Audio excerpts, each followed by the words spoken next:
اچھا، یہ جو جمعے کے دن سورہ کہف پڑھنے کی فضیلت ہے، تو یہ جمعے کی رات کو اگر کوئی پڑھ لے تو بھی یہ فضیلت حاصل ہو جائے، تو کیونکہ روایات میں جمعے کی رات کا بھی تذکرہ ملتا ہے اور جمعے کا بھی تذکرہ ملتا ہے۔ الحمدللہ الذی، تمام تعریفیں اس اللہ کے لیے ہیں، انزل علی عبدہ الکتاب، جس نے اپنے بندے پر کتاب کو نازل کیا، ولم یجعل لہ عوجا، اور اس کتاب میں اس نے کوئی کجی نہیں رکھی۔ یہ قرآن کا کمال ہے، آپ الحمد سے لے کے والناس تک پڑھیں، دو اور دو چار کی طرح اس کی آیتیں اور اس کے مضامین سمجھ میں آتے ہیں۔ قرآن کے علاوہ کوئی بھی مذہبی کتاب آپ پڑھ لینا تو آپ کو سمجھ میں نہیں آئے گی کہ یہ کیا کہا جا رہا ہے اس میں، اور وہ باتیں نیچر کو اپیل بھی نہیں کریں گی، اور انسان وسوسوں کا شکار ہو جائے گا اور مصیبت میں پڑ جائے گا۔ لیکن قرآن کے دعوے کتنے واضح ہیں، اور دعووں میں تناقض نہیں ہے۔ قرآن نے کہا خدا ایک ہے، ہر جگہ یہی کہا کہ ایک ہے۔ محمد صلی اللہ علیہ وسلم کو کہا کہ نبی ہیں، بشر ہیں نبی ہیں، تو بشریت کو ثابت کیا قرآن نے۔ جہاں نبی صلی اللہ علیہ وسلم سے اوٹ پٹانگ معجزوں کا مطالبہ کیا گیا تو بتا دیا گیا میں بشر ہوں۔ ایک ہی دعویٰ رہا ہے مسلسل شروع سے آخر تک، اور آخری نبی ہونے کا جب دعویٰ کیا گیا تو آخری ہی، یہ نہیں کہ پھر قرآن میں اشارے دے دیے ہوں کہ کوئی اور نبی بھی آئے گا۔ تو تناقض نہیں ہے قرآن میں۔ نماز کو فرض کیا تو نماز فرض ہے، تو یہ جتنے مضامین، پھر اخلاقیات کی جو تعلیم دی وہ تعلیم سیم ہے۔ تو یہ ہے کہ عوج نہیں ہے، بالکل نیچر کو اپیل کرنے والی دو اور دو چار کی طرح صاف ستھری باتیں ہیں قرآن مجید میں۔ یہ خود قرآن کا ایک بہت بڑا معجزہ ہے۔ آپ کبھی بھی کسی جھوٹے آدمی کو جب سنیں گے نا، اس کی باتوں میں ٹکراؤ بہت ہو۔ میں ایک دفعہ تحقیق کر رہا تھا، یہ منکرین حدیث جو ہیں، جنہوں نے کہا، دعویٰ کیا کہ حدیث حجت نہیں ہے، تو ہمارے شیخ حضرت مفتی رشید احمد صاحب رحمہ اللہ تعالی نے اصل الفتاوی کی دوسری جلد میں ان کے خلاف بہت کچھ لکھا۔ تو اس میں ایک بڑی دلچسپ بات یہ تھی کہ جب یہ منکرین حدیث کا جو بانی ہے نا، پرویز نام تھا اس کا، پورا نام اس وقت ذہن میں نہیں، تو اس کی کتابوں سے حضرت نے تناقض نکالا۔ مفتی رشید احمد صاحب رحمۃ اللہ علیہ نے تناقض کیا نکالا؟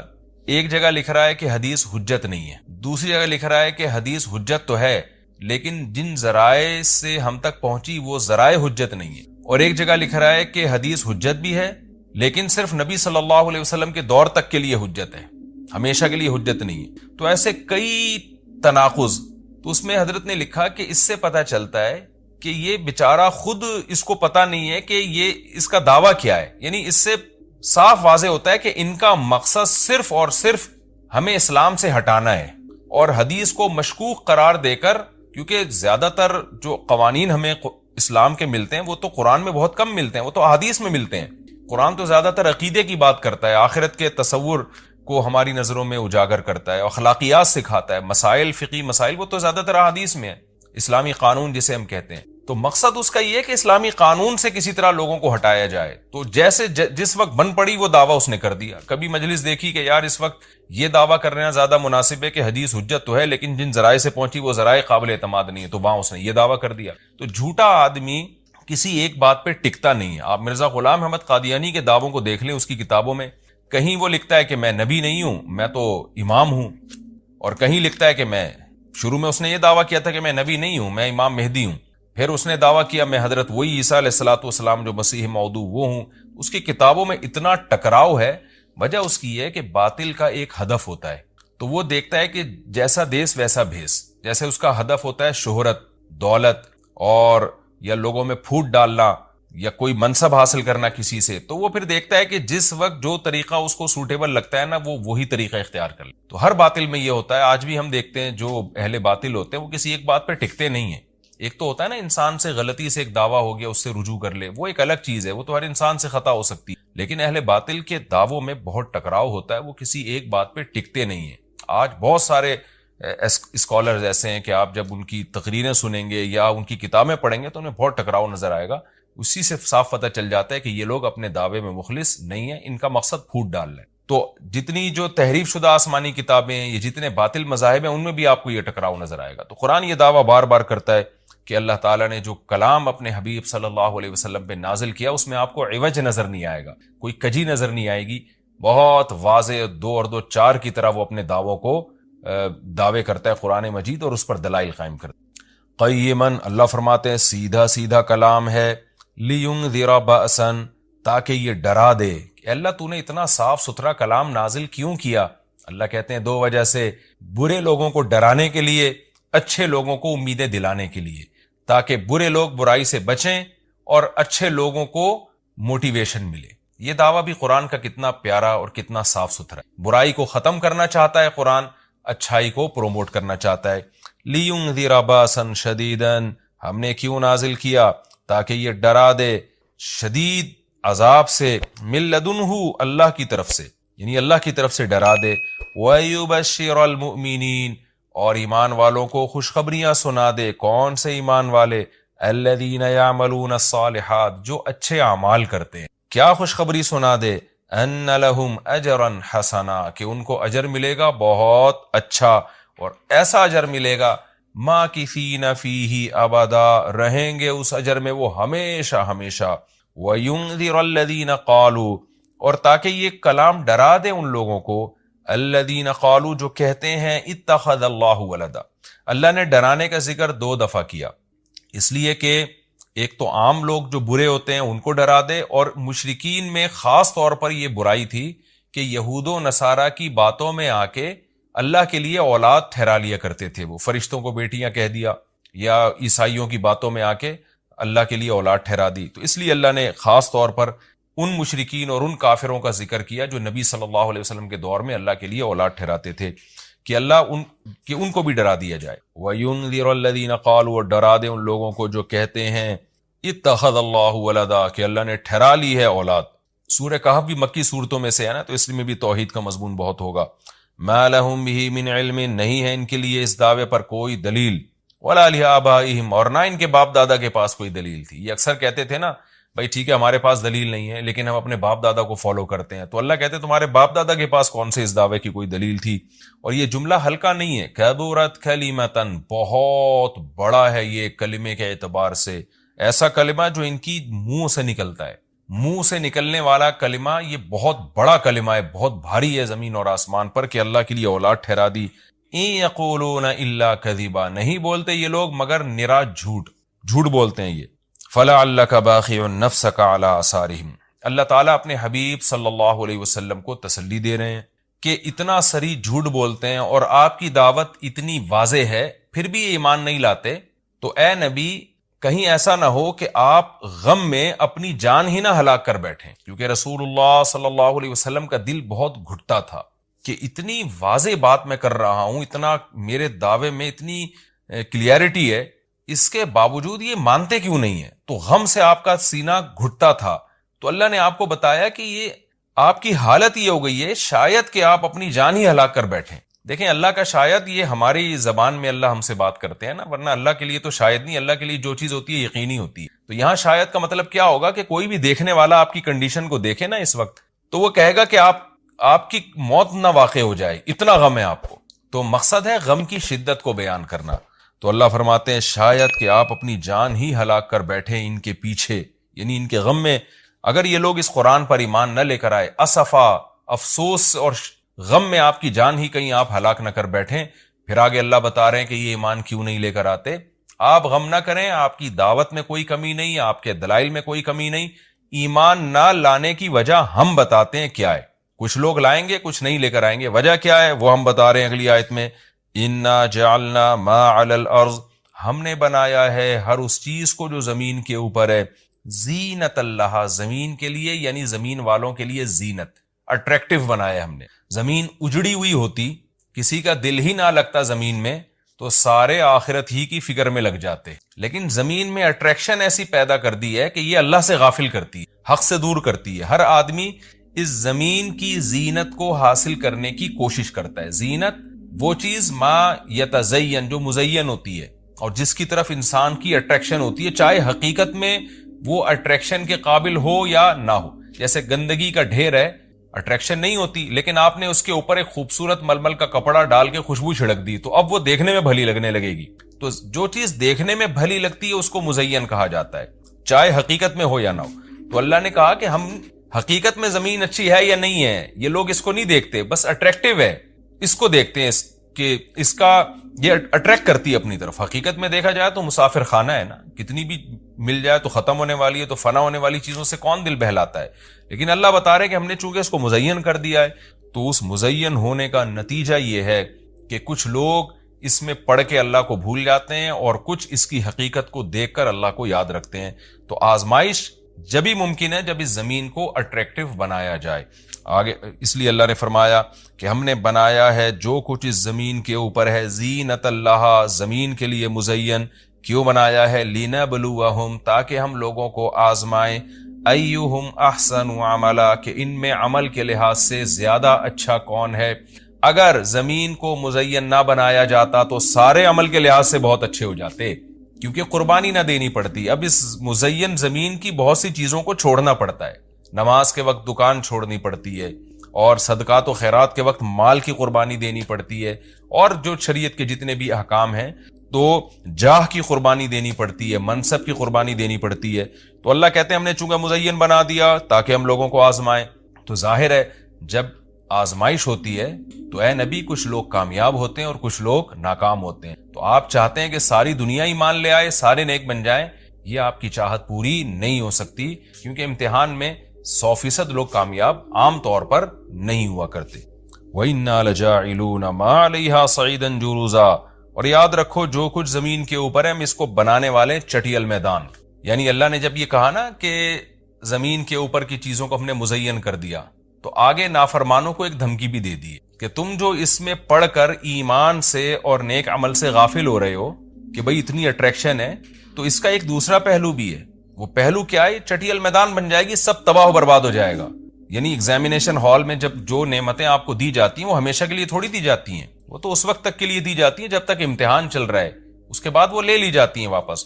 تو اسی طرح اللہ اس زمین کو ختم کر دیں گے، اور تب پوری ترقی، جو انسان کی جتنی بھی ترقی ہے اس زمین میں اور کائنات میں، ساری زمین بوس ہو کے ختم ہو جائے گی.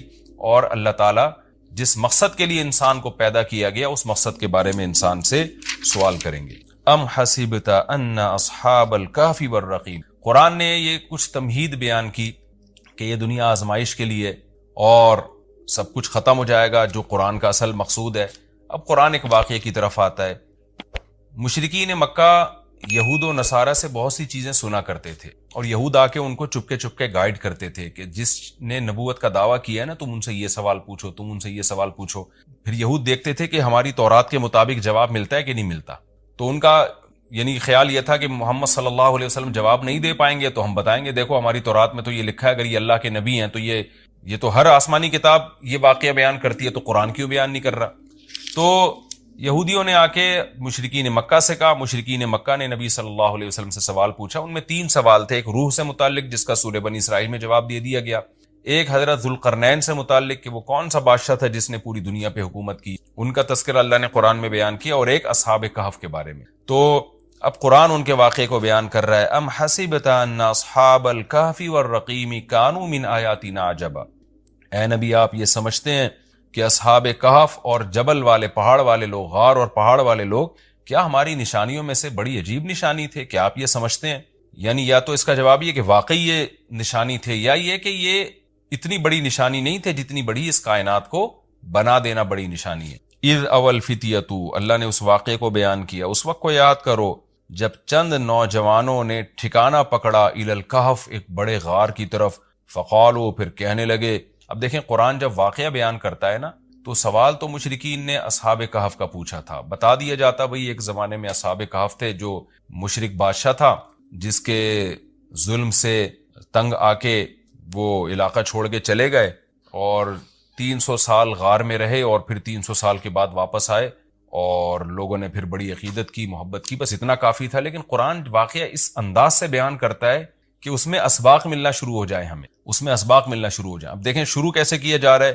کیا تم یہ سمجھتے ہو کہ اصحاب کہف کا واقعہ کوئی عجیب واقعہ ہے؟ یعنی اللہ کے لیے تو کوئی عجیب نہیں ہے. یعنی انسانوں پر گویا اللہ تعجب کر رہے ہیں کہ اس واقعے کو تم عجیب سمجھ رہے ہو، اور اس سے بڑے عجیب عجیب کام جو ہم نے کر دیے، پانی کے قطرے سے انسان کو بنا دیا اور اتنا بڑا نظام بنا دیا ہم نے کائنات کا، اس کو عجیب نہیں سمجھ رہے. تو یہ انسان کی بھی عقل ہے نا کہ ایک واقعہ عجیب و غریب ہو جائے تو اس پہ حیران ہو رہا ہوتا ہے، اور وہ پوری کائنات بن گئی اور انسان کا پانی سے وجود میں آ جانا، چونکہ یہ ہم اس کے عادی ہو چکے ہیں یہ منظر دیکھنے کے، تو یہ ہمارے نظر میں عجیب نہیں رہا، ورنہ حقیقت میں تو اس سے زیادہ عجیب کام اللہ کر چکا ہے.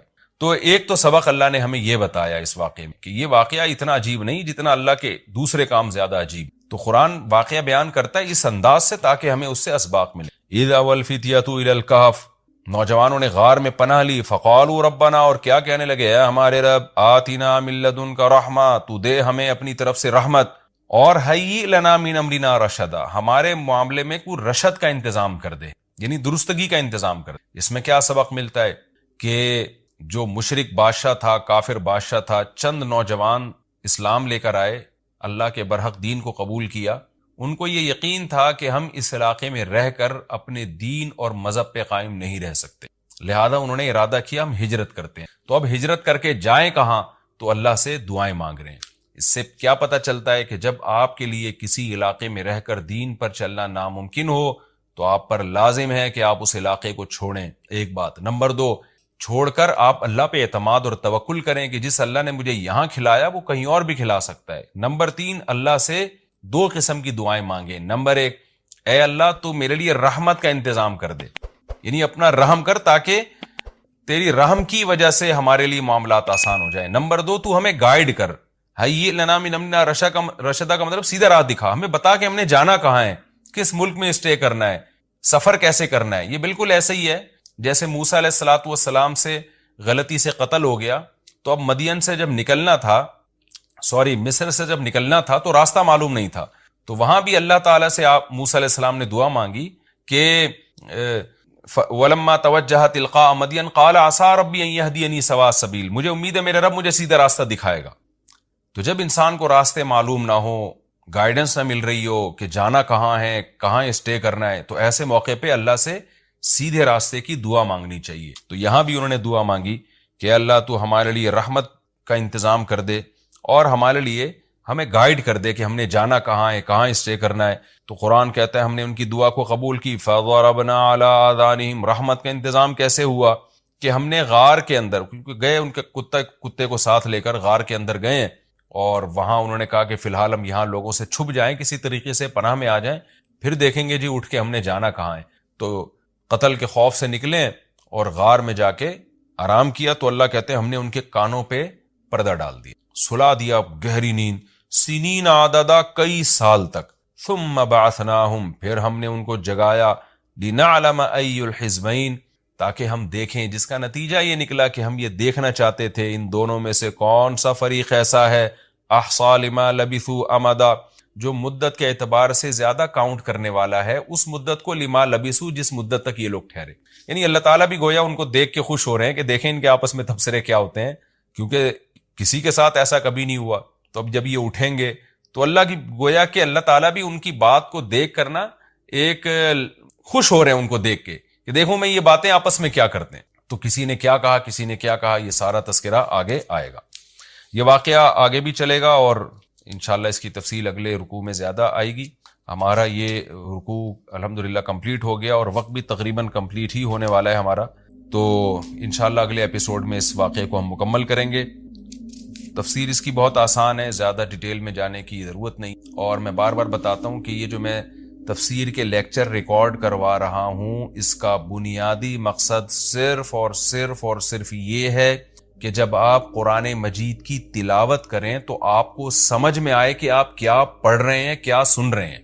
تلاوت سنیں تو سمجھ میں آئے کہ کیا سن رہے ہیں آپ، تراویح میں یا ویسے نارملی جب آپ تلاوت کرتے ہیں۔ اس تفسیر کے لیکچر کا مقصد لمبی چوڑی تفسیریں نہیں ہیں، کیونکہ میں اگر چاہوں تو ایک ایک رکوع میں 6 مہینے لگا دوں اس کی ڈیٹیل بیان کرنے میں، اور چاہوں تو میں مختصر رکھوں اس کو۔ تو میں نے مختصر اس لیے رکھا ہے کہ آپ کو قرآن سمجھ میں آئے، لہذا قرآن سامنے رکھ کر آپ بیٹھا کریں اور ایک ہی لائنوں والا قرآن ہمیشہ رکھیں۔ 15 لائنوں والا ہے تو پوری زندگی پھر 15 لائنوں والوں سے تلاوت کریں، 16 لائنوں والا ہے تو 16 لائنوں والے سے آپ تلاوت کریں، تاکہ آپ کو جب وہ صفحہ سامنے ہوگا نا تو آپ جب بھی تلاوت کریں گے تو آپ کو اس کا مفہوم انشاءاللہ ذہن میں آئے گا، تو قرآن کی بیس آپ کی مضبوط ہو جائے۔ باقی تفسیریں تو پھر اتنی لمبی تفسیریں ہیں، وہ پڑھتے چلے جائیں، اس میں علمی نکات بہت ہیں، تو میں چاہتا ہوں آپ کی بیس مضبوط ہو جائے۔ جب قرآن پڑھیں آپ تو عربی میں ہی سمجھ میں آئے، آپ کو سنیں تو عربی میں ہی سمجھ میں آئے۔ رسول اللہ صلی اللہ علیہ وسلم نے ارشاد فرمایا، ان من افضل ایامکم یوم الجمعہ فاکثروا علی الصلاة فیہ کاکثروا من الصلاة فیہ، فرمایا تمہارے دنوں میں سب سے بہترین دن جمعہ کا دن ہے، اس لیے اس دن مجھ پہ کثرت سے درود پڑھا کرو۔ فإن صلاتکم معروضۃ علی، اس لیے کہ تمہارا درود مجھ تک پہنچایا جاتا ہے۔ صحابی نے پوچھا یا رسول اللہ کیف تعرض علیک صلاتنا وقد ارمتا، ہمارا درود آپ تک کیسے پہنچایا جائے گا جبکہ آپ جب دنیا سے جائیں گے قبر میں جسم آپ کا ختم ہو جائے گا تو ہمارا درود آپ تک کیسے پہنچے گا؟ تو آپ صلی اللہ علیہ وسلم نے فرمایا ان اللہ حرم علی الارض اجساد الانبیاء، اللہ تعالیٰ نے پیغمبروں کے جسموں پر زمین پر پیغمبروں کے جسموں کو حرام کر دیا، زمین کسی پیغمبر کے جسم کو کبھی ختم نہیں کرتی۔ تو یہ بھی امت کا اجماعی عقیدہ ہے کہ جتنے بھی انبیاء ہیں ان کے جسم بالکل سلامت رہتے ہیں۔ شہداء میں تو یہ بہت زیادہ مشاہدہ ہوتا ہے، بہت سارے شہداء کے جسم سلامت رہتے ہیں۔ تو ایک اور حدیث میں آپ صلی اللہ علیہ وسلم نے فرمایا من صلی علیہ صلاۃ صلی اللہ بہا عشرہ، جس نے مجھ پر ایک دفعہ درود بھیجا، درود کہتے ہیں نبی صلی اللہ علیہ وسلم کے لیے اللہ تعالیٰ سے خصوصی رحمت کی دعا کرنا۔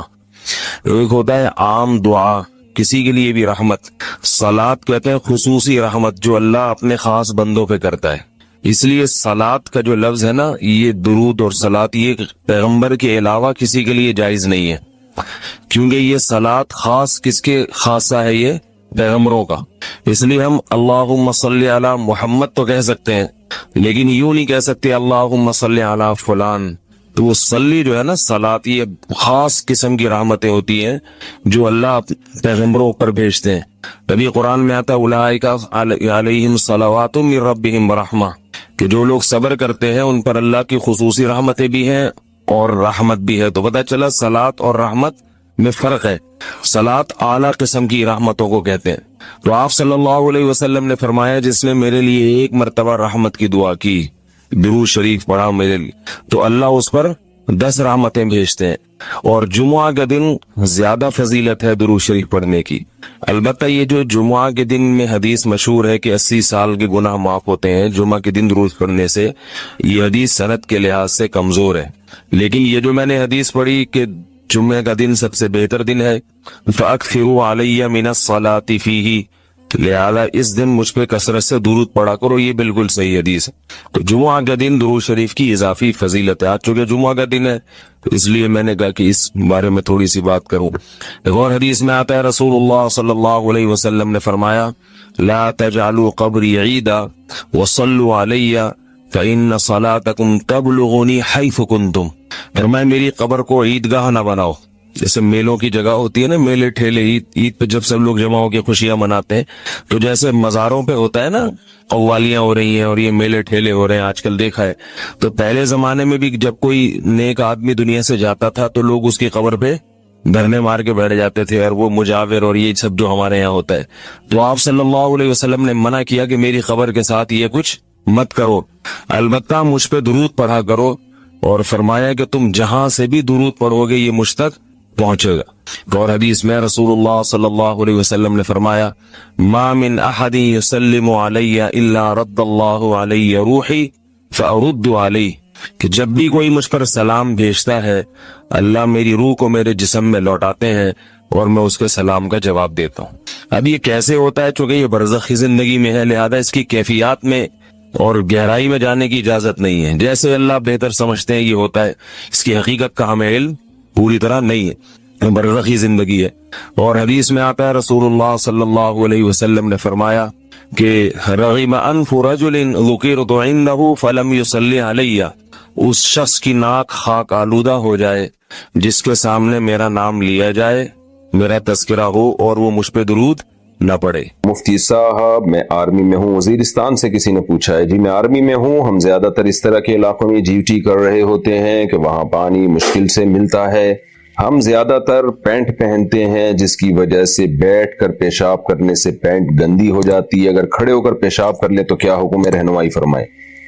دیکھیں کھڑے ہو کر پیشاب کرنا شریعت میں ناپسندیدہ ہے، لیکن نبی صلی اللہ علیہ وسلم سے ایک بار کھڑے ہو کر پیشاب کرنا ثابت ہے، تو اس کی علماء نے یہی وجہ بیان کی ہے کہ کوئی مجبوری ہوگی۔ تو اس سے پتہ چلتا ہے کہ اگر کوئی مجبوری ہو تو کھڑے ہو کر پیشاب کرنے میں کوئی حرج نہیں ہے. لیکن نبی صلی اللہ علیہ وسلم کا عام معمول جو حضرت عائشہ نے بیان کیا ہے وہ یہی ہے کہ آپ ہمیشہ بیٹھ کے پیشاب کیا کرتے تھے. تو اگر آپ کی کوئی مجبوری ہے تو پھر کھڑے ہو کر پیشاب کر سکتے ہیں, انشاءاللہ کوئی حرج نہیں ہوگا. مسلمان کا ہمیشہ جہنم میں رہنا. محمد صاحب نے کینیڈا سے پوچھا ہے, میں نے سنا ہے کہ جو کسی مسلمان کو قتل کر دے تو وہ ہمیشہ جہنم میں رہے گا اور اس کی توبہ بھی قبول نہیں, جبکہ حدیث میں ہے کہ جس نے ایک بار بھی کلمہ پڑھا اس کو جہنم سے نکال دیا جائے گا, اور شرک کے علاوہ تمام گناہوں کی توبہ قبول ہے. اس بارے میں رہنمائی فرمائے. دیکھیں قرآن میں اللہ نے بیان کیا کہ جس شخص نے جان کر کسی مومن کو قتل کیا فجزاؤہ جہنم خالدین فیہا, تو اس کا بدلہ جہنم ہے جس میں وہ ہمیشہ رہے گا.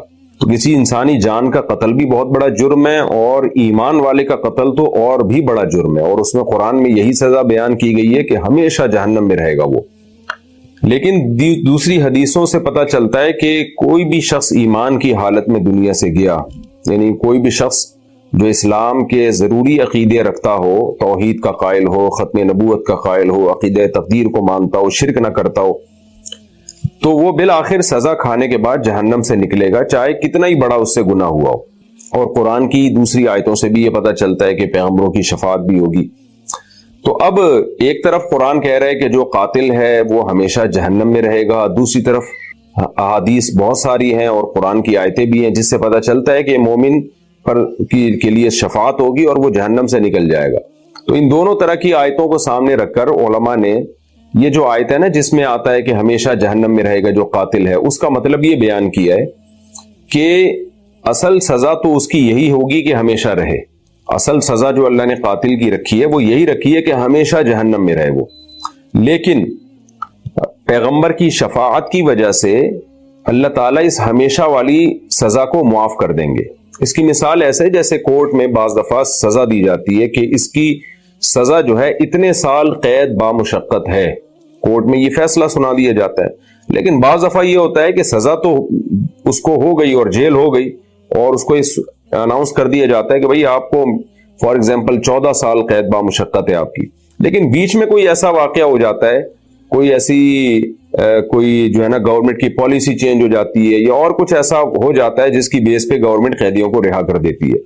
تو یہاں بھی ایسے ہی ہے کہ اصل سزا جو قاتل کی ہے نا وہ ہمیشہ ہمیشہ کی جہنم ہی ہے, اور اللہ کا بہت غضب ہے. قرآن میں بہت سخت الفاظ ہیں اس کے لیے کہ وغضب اللہ علیہ, اللہ کا غضب ہوگا اس کے اوپر. اللہ کو کسی یعنی اس عمل پہ بے پناہ غصہ آتا ہے کہ جب کوئی انسانی جان کو قتل کر دے. تو اور قرآن میں تو کہا گیا ہے کہ جس نے کسی انسانی جان کو قتل کیا ایسے جیسے انسانیت کو قتل کر دیا اس نے.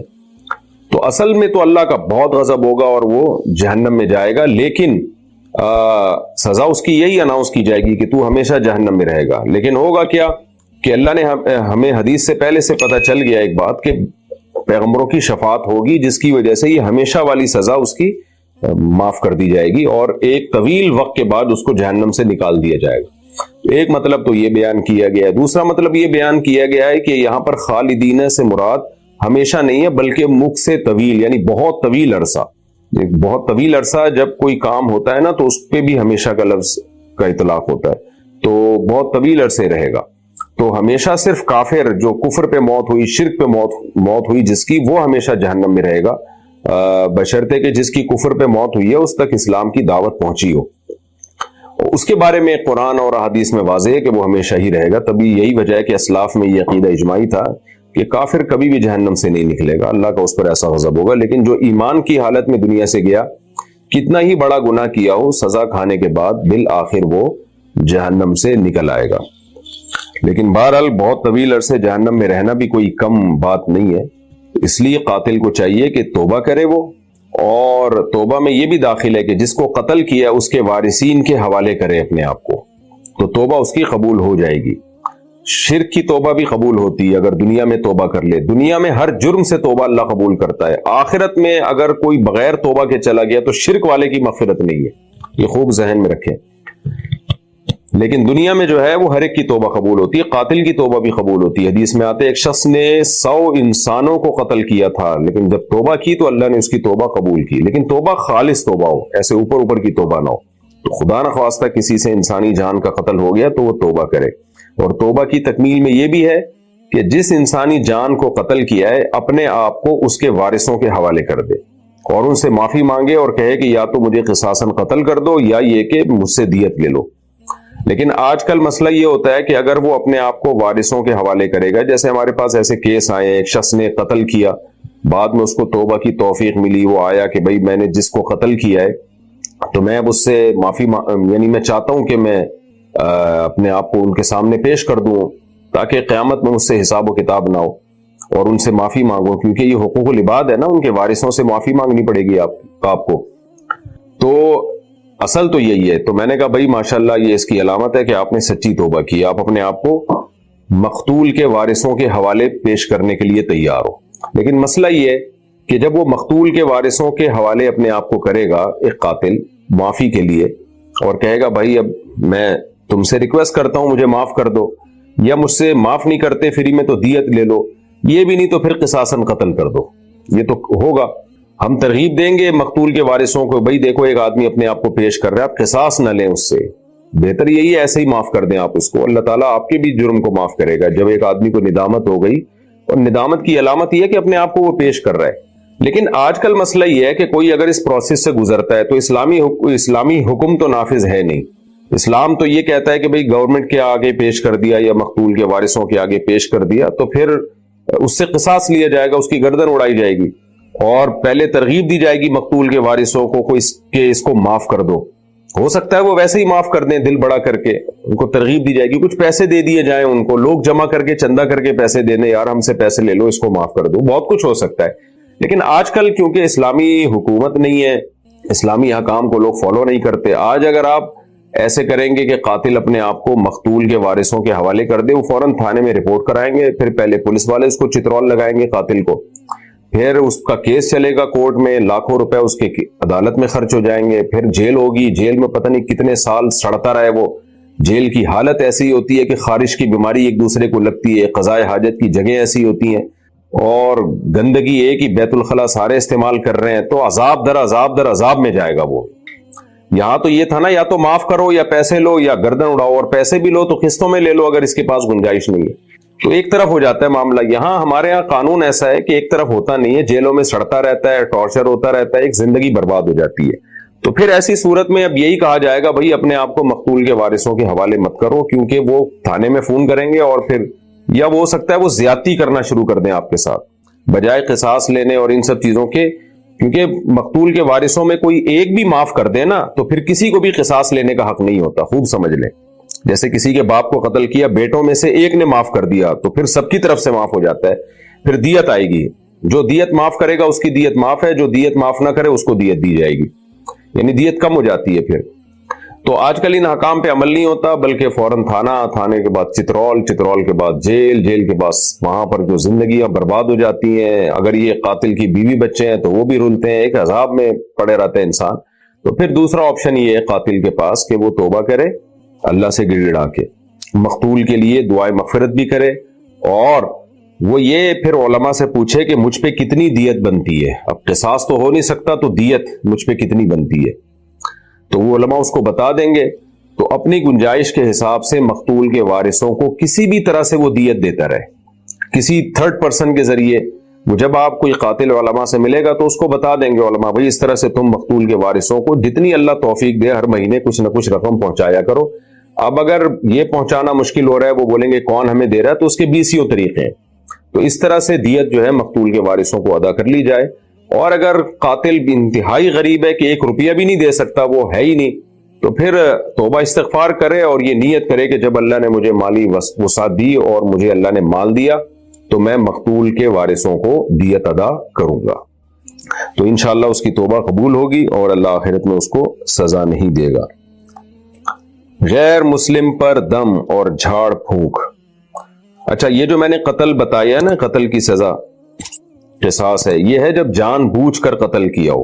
اگر غلطی سے قتل ہو گیا تو پھر اس کا کفارہ دیت ہے اور 60 روزے لگاتار رکھنا. یہ خوب سمجھ لیں، یہ کرنا پڑے گا. غیر مسلم پر دم اور جھاڑ پھونک.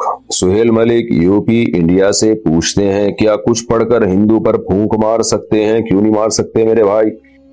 کیا پھونکیں مہنگی ہو گئی ہیں کہ صرف مسلمان پر ماریں گے آپ اور ہندو پر پھونک مارنے سے آپ کی پھونک نکل جائے گی. رقیہ جو ہے نا قرآن پڑھ کے دم کرنا، یہ تو ایک علاج ہے. تو مسلم پر بھی ہو سکتا ہے، غیر مسلم پر بھی ہو سکتا ہے. میں نے تو ایسے غیر مسلم دیکھے ہیں جو مسلمانوں کے پاس آتے ہیں اور کہتے ہیں آپ ہمیں قرآن پڑھ کے دم کریں، تو ان کو بڑا سکون ملتا ہے اس سے، تو دم کر دینا چاہیے. ایک ہی آدمی کا تکبیر پڑھنا اور امامت کروانا. محمد نوید انڈیا سے. ایک مسجد میں اکثر دیکھا گیا ہے کہ امام مسجد ہی تکبیر پڑھتا ہے اور وہی امامت کرواتا ہے. اس کے بارے میں کیا خیال ہے جی آپ کا؟ کیا یہ طریقہ صحیح ہے؟ جائز ہے کبھی کبھار اگر ہو جائے، لیکن اس کو عادت نہیں بنانی چاہیے. نبی صلی اللہ علیہ وسلم کے دور میں عام معمول یہی تھا کہ جو اذان دیتا وہی تکبیر کہتا. حضرت بلال اذان بھی دیتے، تکبیر بھی کہتے. ابو محذورہ رضی اللہ عنہ اذان دیتے تو تکبیر بھی کہتے. تو اذان اور تکبیر کے لیے الگ بندہ ہوتا تھا، امامت کے لیے الگ. تو اس میں اسلامی شاعر کی تعظیم بھی ہے. تکبیر جو ہم پڑھتے ہیں، اقامہ جو ہم پڑھتے ہیں، تو یہ اسلامی شاعر ہے. اس کی تعظیم بھی یہی ہے کہ الگ الگ بندوں سے یہ کام ہو. امام مصلی پہ کھڑا اور پیچھے تکبیر کوئی اور کہہ رہا ہو. لیکن اگر کبھی اس کے خلاف ہو جائے، امام ہی تکبیر بھی کہے اور امام ہی نماز بھی پڑھائے، تو کوئی حرج نہیں ہے. فضائل سے گناہوں کی بخشش. محمد جنید وٹو فیصل آباد سے. مفتی صاحب میرا سوال یہ ہے کہ درود شریف پڑھنے سے 10 نیکیاں ملتی ہیں اور گناہ معاف ہوتے ہیں اور 10 درجات بلند ہوتے ہیں. سوال یہ ہے کہ جو 10 گناہ معاف کیے جاتے ہیں کیا وہ صغیرہ ہوتے ہیں یا کبیرہ ہوتے ہیں؟ اور اگر ایک بندہ بدکاری کرے تو کیا وہ ایک گناہ ہی گنا جاتا ہے یا بہت سارے گناہ گنے جاتے ہیں؟ اس کے بارے میں رہنمائی فرما دیں، جزاک اللہ. دیکھیں جتنی اس طرح کی حدیث ہیں کہ یہ اس عمل سے گناہ معاف ہوتے ہیں، اس عمل سے گناہ، تو اس سے صغیرہ گناہ مراد ہوتے ہیں. جیسے درود شریف پڑھنے سے 10 گناہ معاف، تو صغیرہ گناہ ہے. زنا بہت بڑا جرم ہے، چھوٹا جرم نہیں ہے. اتنا بڑا جرم ہے کہ کنوارا زنا کرے تو اللہ نے کہا کہ اس کو چوک پہ کھڑا کر کے 100 کوڑے مارو، اور شادی شدہ زنا کرے تو اس کو زمین میں گاڑ کے پتھروں سے مار کے ہلاک کر دو. اس سے بڑا یعنی سزا اسلام میں ہے نہیں کوئی، اس سے بڑی سزا. بہت بڑا جرم ہے یہ. اگر خدا نخواستہ کسی سے ہو گیا ہے تو بہت زیادہ گڑ گڑا کے اللہ سے توبہ استغفار کرے وہ، تاکہ آئندہ اس سے وہ گناہ نہ ہو، اور توبہ روئے اللہ کے سامنے، کیونکہ اس نے اپنے اوپر جہنم کو حلال کر لیا، آگ کو حلال کر لیا. تو اس لیے زنا کو ہلکا جرم نہیں سمجھنا چاہیے. اور رائے آپ کے سوال کے جب کوئی زنا کرے گا تو ایک گناہ سمجھا جائے گا، تو گناہ تو ایک ہی ہے لیکن وزنی بہت ہے. بعض دفعہ کوانٹٹی میں کوئی چیزیں بہت زیادہ ہوتی ہیں لیکن ویٹ کم ہوتا ہے. تو صغیرہ گناہ بہت زیادہ بھی مل جائے نا تو ایک کبیرہ کے برابر نہیں ہو سکتے. ہے تو کبیرہ ایک ہی اور صغیرہ بہت زیادہ، لیکن جب میزان کے ترازو میں قیامت میں رکھا جائے گا تو وہ ایک کبیرہ بہت سارے صغیرہوں پہ حاوی ہوگا. تو زنا ایک جرم ہے لیکن ویٹ بہت ہے، اور قیامت کے دن اعمال تولے جائیں گے، گنے نہیں جائیں گے، کاؤنٹ نہیں کیے جائیں گے بلکہ تولے جائیں گے. بعض دفعہ ایک نیکی بڑی وزنی نکلے گی، بعض دفعہ ایک گناہ بہت زیادہ وزنی نکلے گا. اس لیے کبیرہ گناہوں سے بہت زیادہ بچنے کی کوشش کرنی چاہیے. ہو جائے تو بہت زیادہ اللہ کے سامنے گڑ گڑانا چاہیے اور کچھ صدقہ خیرات بھی کرنا چاہیے تاکہ اللہ کا غضب ٹھنڈا ہو. سود کے پیسوں سے راستہ بنوانا. ساؤتھ افریقہ سے کسی نے پوچھا ہے کیا سود کے پیسوں سے مسجد کی طرف جانے والا راستہ پکا کرایا جا سکتا ہے؟ نہیں کرایا جا سکتا. مسجد یا مسجد سے متعلقہ کسی بھی کام میں سود کے پیسے خرچ نہیں کرنے چاہیے. وہ تو مسجد کی طرف جانے والا راستہ ہے نا. ہاں بیت الخلاء مسجد کے یا اس ٹائپ کی جو گندگی والی جگہ ہیں ان میں سود کا پیسہ لگا دیں آپ بغیر ثواب کی نیت سے، یہ بھی ذہن میں رکھیں. ویڈیوز کے بیک گراؤنڈ پر میوزک کا حکم. عمان میں جم میں ریلز بناتا ہوں جس میں بولتا نہیں ہوں، صرف ویڈیو ہوتی ہے. کیا اس پر بیک گراؤنڈ میوزک لگانا جائز ہے؟ کیونکہ میوزک مقصد نہیں بلکہ ویڈیو مقصد ہے. دیکھیں بیک گراؤنڈ میں میوزک دو طرح کے ہوتے ہیں. ایک تو ایسی ہوں وہاں کی آوازیں آ رہی ہوتی ہیں، اور ایک باقاعدہ ڈسکو ٹائپ کا کوئی میوزک ہوتا ہے. تو وہ اس ٹائپ کا کوئی میوزک ہو وہ تو صحیح نہیں ہے، جائز نہیں ہے. اور اگر بیک گراؤنڈ میں صرف اس کو آپ کی جو اسپیچ ہے اس کو ایک تھوڑا سا رنگ بھرنے کے لیے اس میں تھوڑا سا کوئی ساؤنڈ ہو، جیسے کہ آپ نے دیکھا ہوگا بہت سے علماء کے بھی کلپ آ رہے ہوتے ہیں، شارٹ کلپ، بیک گراؤنڈ میں ایک آواز چل رہی ہوتی ہے، تو اس کی گنجائش ہے. لیکن باقاعدہ میوزک مائیکل جیکسن ٹائپ کا میوزک اگر آپ لگا دیں گے اس میں تو وہ تو غلط ہے. وہ پتہ کیسے چلے گا یہ میوزک مائیکل جیکسن والا ہے یا دوسرا؟ تو وہ پبلک کو دیکھ لیا کریں. اگر آپ کی اسپیچ چل رہی ہے اور پیچھے میوزک کی وجہ سے لوگ تھرکنا شروع ہو گئے، ہلنا شروع ہو گئے، تو اس کا مطلب ہے کہ یہ وہ مائیکل جیکسن کو اصال ثواب کیے جا رہے ہیں اس میں. غیر ملکی پروڈکٹ کا بائیکاٹ.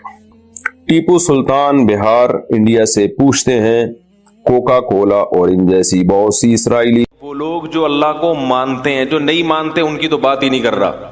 ہندو بھی اللہ کو مانتے ہیں، سکھ بھی اللہ کو مانتے ہیں، عیسائی بھی اللہ کو مانتے ہیں، یہودی بھی اللہ کو مانتے ہیں، بدھسٹ بھی اللہ کو مانتے ہیں، یہ پارسی بھی اللہ کو مانتے ہیں. یہ زیادہ تر تو مذہب اللہ کو مانتے ہیں نا.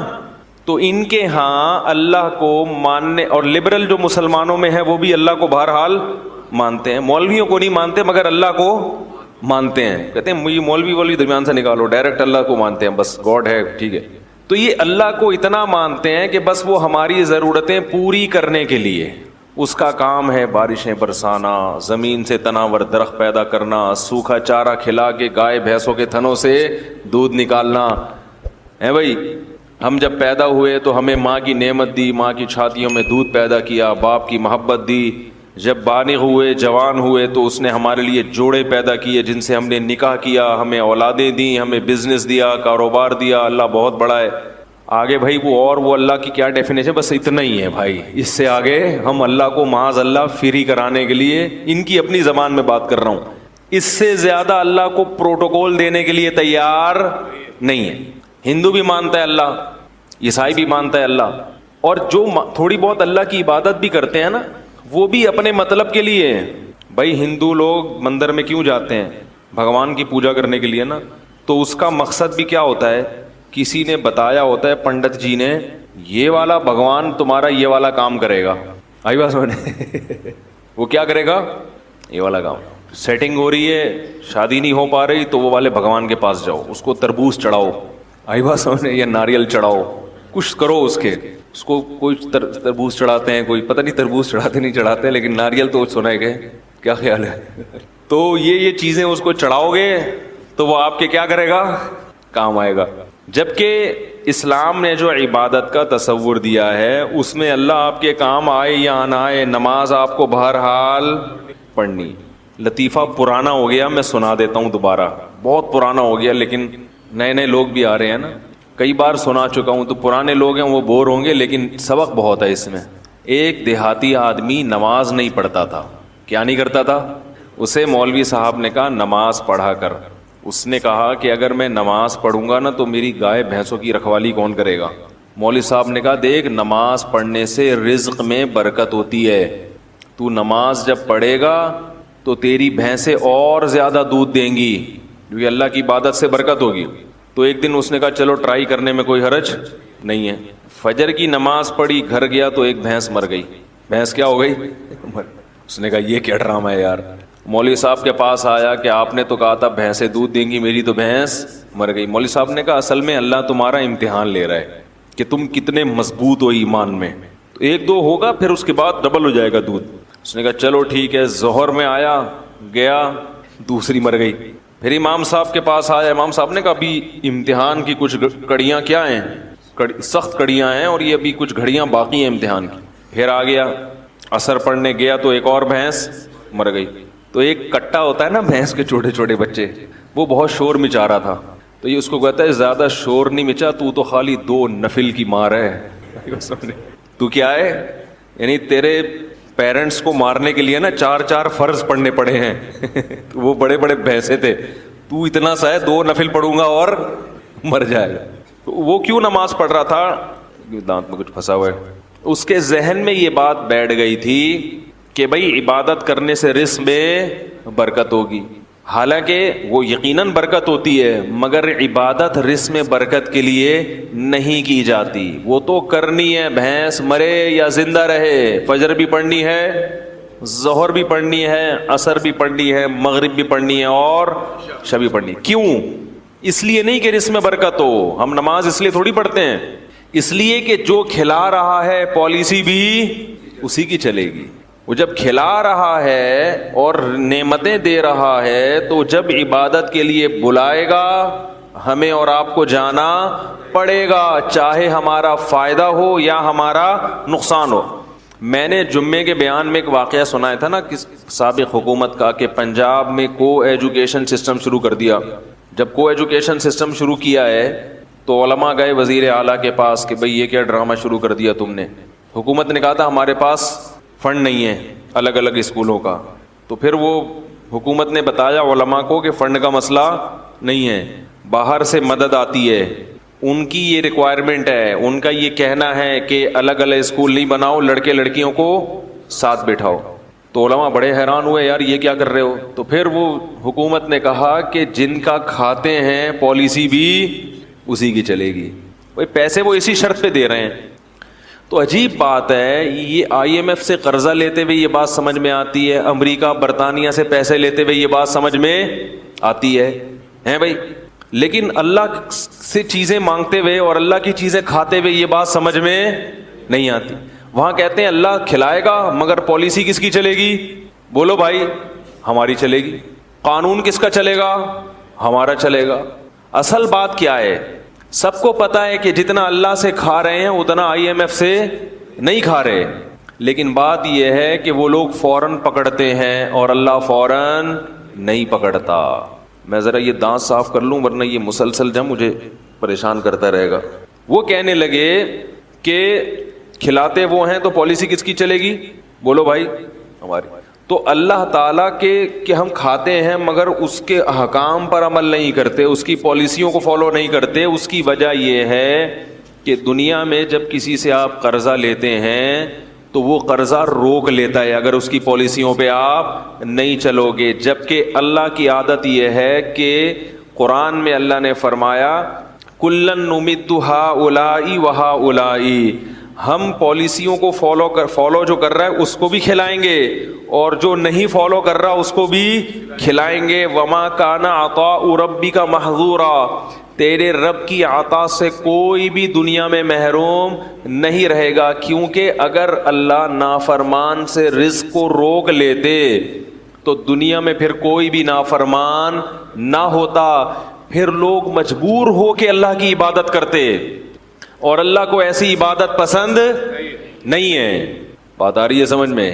اللہ کو ایسی عبادت نہیں پسند، ایسی قربانی، یہ قربانی نہیں ہے نا، یہ قربانی ہے ہی نہیں۔ وہ تو آپ جب دیکھ لو سب کچھ، مشرکین یہ کہا کرتے تھے کہ ہمیں اللہ کا عذاب دکھائیں جس عذاب کا وعدہ کرتے ہیں، تو اللہ نے کیا فرمایا؟ اگر عذاب دیکھ لیں گے پھر ایمان لائیں گے تو وہ ایمان مقبول، بولو بھائی، نہیں ہوگا۔ عذاب دیکھنے کے بعد ایمان لاؤ گے تو پھر تو وہ تو سب کو تو وہ تو کہتے ہیں نا بھائی تمہارے تو اچھے بھی مانیں گے، پھر کیا خیال ہے بھائی؟ پھر تو سب مانیں گے، پھر تو ہندو بھی ایمان لائے گا، عیسائی بھی ایمان لائے گا، کیونکہ اپنے مفاد تو سب کو محبوب ہوتے ہیں۔ یہاں آزمائش ہے کہ غیب کے پردوں میں ڈال دیا اور اپنی نعمتوں کی بارشیں برسا دیں۔ آئی ایم ایف اتنا قرضہ نہیں دیتا جتنا ہمیں اللہ کھلاتا ہے فری میں۔ یہ پانی جو ٹنوں منوں آسمانوں سے برستا ہے، اتنا پانی اگر اللہ اس کا بل مانگنا شروع کر دے تو آئی ایم ایف کے بس میں بھی نہیں ہے کہ یہ اللہ کو اس کا بل پے کرے۔ ایک بادل جو چھوٹا سا ٹکڑا ہوتا ہے نا بادل کا، ٹنوں منوں وزن ہوتا ہے۔